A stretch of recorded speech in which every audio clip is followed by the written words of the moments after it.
What up, watch peeps? Serica was founded with the idea of creating watches that would be equally tough and beautiful. Watches we'd proudly wear wherever life takes us and could potentially last a lifetime. Pretty cool mission statement, if not a little bit generic. Looking at their website, I couldn't find out a whole lot about the origins of the company. I was unfamiliar with them prior to this first field watch release of theirs, but there are brief bios on the four guys behind the brand on their website if you're interested in that kind of thing. What I have is their first gen field watch, the W.W.W, which stands for Wristwatch Waterproof. Now there is a second gen version of this watch out now, which goes by reference 4512. That is available for pre-order on their website, and there are some differences, so we'll go over those in the review. This watch is mine. It was not donated or lent into the channel. Speaking of which, if you're enjoying the channel, subscribing is a huge help and always much appreciated. Alright, let's get to it. I'm Pete, and we are Chillin' with Watches.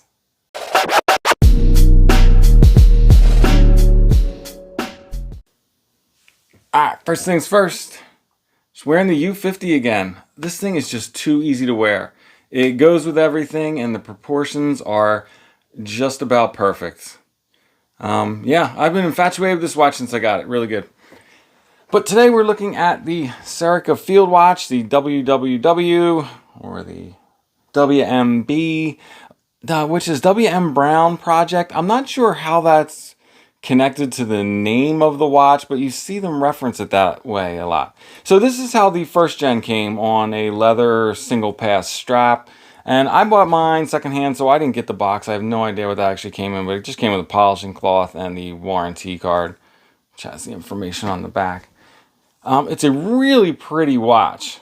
It has a lacquer dial, which has continued on into the second gen reference, and it has a nice healthy dome and amount of AR in there, so you get these blue flashes quite frequently. Really pretty. So this watch, and first gen and the new second gen, are $650. They're available on the site, but not for immediate shipping. I think they're shipping November, December if you were to order now. And there are a couple different dial configurations. A California and a more standard Arabics without the inner 24-hour scale. So the handset, on this first gen, you were able to pick between, I think, stick hands and these broad arrow hands. I think everybody picked the broad arrow hands, and that is what they decided to go with exclusively on these second gen models. But it's a nice looking handset. It's got a really nice oversized crown that comes in at 7.2 millimeters. And it is a screw down crown, which is always nice on a field watch. Great pop there. And this is a mechanical hand winder. These first gens came with either an ETA or a Sellita SW2104, is it maybe? Or 210H.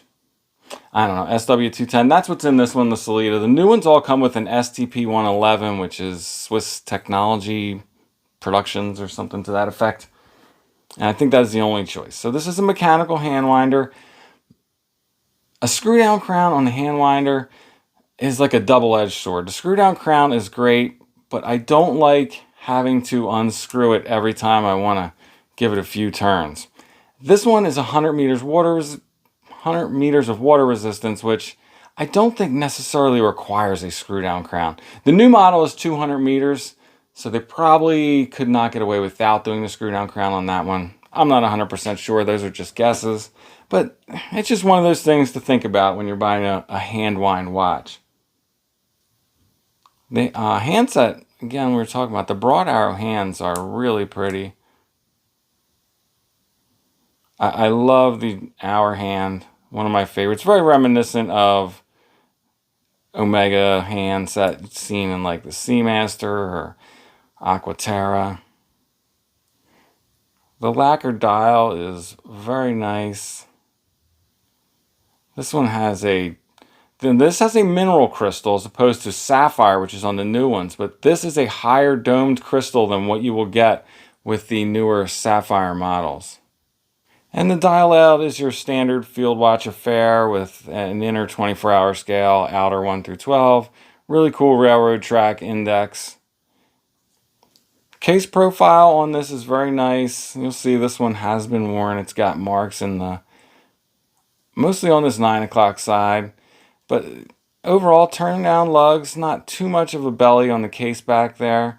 It's a small enough watch that it wears well regardless of any real contour to the shape of the case in the profile view. Comes in at about 38 millimeters with a lug to lug of a little over 46. So real easy wearing watch. Let's pop it off this strap and we'll get a measurement on the thickness. You can see that strap is quite well broken in as well. 11.4 on the thickness. Again, like I said, with the domed mineral crystal.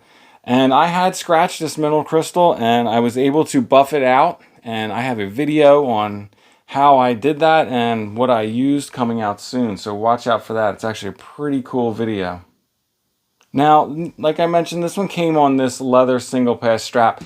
The new models come standard on these bond clip bracelets, which I had to buy extra. I'm not sure how much I really dig this strap, but I understand that it's period correct and it gives it a certain kind of vintage charm. But they come standard on the new models. I have a video on this bond clip bracelet on how to use it and, you know, sizing and those kind of things. So if you're interested in that, go look for that as well. I mentioned a nice big crown. The crown is not signed, which is kind of standard for what you'd find in the era of watch that they're aiming for with this. But I like the shape of the lugs, how they're rounded, almost like a scrolled lug, but not quite. Vertical brushing. The top of the lugs are brushed as well, also vertical. And then you'll see in the bezel, you have this vertical surface that's brushed, then you got a nice polished chamfer and nice heavy vertical brushing on the top flat side of the bezel as well, which I just think makes for a beautiful look. I love that heavy brushed bezel with the polished edges, which here, you know, it's got some wear on those polished surfaces, but still looks fantastic. It's very dynamic in the lighting, the way it catches and plays with it, combined with this big crystal and the lacquer dial, overall gives a really great effect. The black lacquer dial is also equally gorgeous. It's so dark and so black. It's not like a dark gray or anything like that. And it's almost like a black hole. I mean, you can see it just looking in there. It just eats light. Very cool effect. Let's toss it back on this strap and you can see how it looks on wrist. So here it is on my 7 1/4 inch wrist. Really easy wearing watch. Looks fantastic on any number or type of straps. On this leather strap, it came in at 63 grams. And on the bond clip bracelet, it comes in at 80 grams. So very light, very easy to wear watch. Either way, just exactly what you want in a field watch. Here you can see on the time grapher, it is running at about +9 seconds a day. That is with a full wind, with a super healthy amplitude of 294. Relatively minimal beat error at 0.3, and it is a high beat 28/8 movement. So running really great. Hand wind watches, I assume this thing might slow down as it unwinds some. I think that's pretty typical with hand wound watches, which means it will probably settle in closer to 0 overall. All right, let's take a look at it side by side, some other similar watches. First, a smaller watch. This is a 36 millimeter Explorer. People ask me about this one all the time, every time I show it on video. It is a custom build that I made, a custom run of dials. An Alpha Explorer case with a 2824 inside. And you can see it obviously is bigger than the 36 millimeter watch. Slightly thicker as well. Here it is, side by side a watch closer to its own size, the Natos sector, which is 38 millimeters and slightly bigger than the Serica, but not much. Both have very pronounced bezels, and the dial to bezel thickness ratio is similar on these. and I think they wear quite similarly. Sector is thicker, but both great wears. And here it is next to a larger watch, the 41mm Tudor Ranger, which I also have to do a video on. That should be coming sometime soon. That's been requested multiple times. So you can see it's obviously a much smaller wear than that, and the Tudor with the thinner bezel and being almost all dial makes it look a lot larger, but really it doesn't wear all that much larger than the Serica. So let's bring up the specs while we talk about my likes and dislikes. Some of the things I really like about this watch, I mentioned the handset. It's fantastic. The black lacquer dial is out of this world. And the AR coating on the crystal is fantastic. And just the overall dimensions on this watch are also superb. They really nailed that. What I dislikes, that also comes back to the crystal, mineral crystal. That's the absolute worst choice you could have made.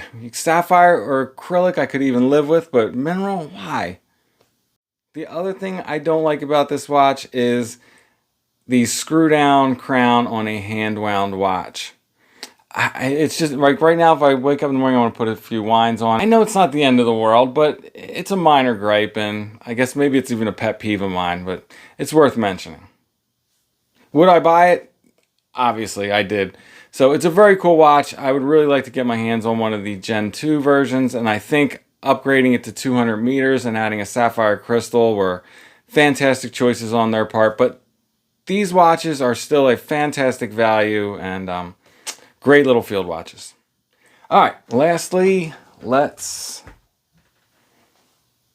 Peep the Lume. This is just regular Swiss Super Loom, and it's a nice application of it, though. It's not fantastic. It's not like a dive watch. It's not going to blow you away, but it is evenly applied. The hands maybe slightly brighter than the indices, but for a field watch, it's perfectly functional loom. All right, let's flip the camera back around and wrap this thing up. So there it is, the Serica W.W.W field watch. I went to grab this strap. I'm not a huge NATO guy, but this is absolutely one of my favorite looks for this watch. I think it kills on this strap. Those guys who leave this part really big, like a samurai top knot, you gotta fold that better, clean it up. It's a mess. All right, so what do you guys think? Share your thoughts in the comments. Or if you're not into this one, what is your favorite field watch? Let me know. Before I let you go, sneaker check. Wearing my Tinker Hatfield Jordan 3s. All right, that's it. I'm out. If it's not too much trouble, like, subscribe, and come back next time. Peace.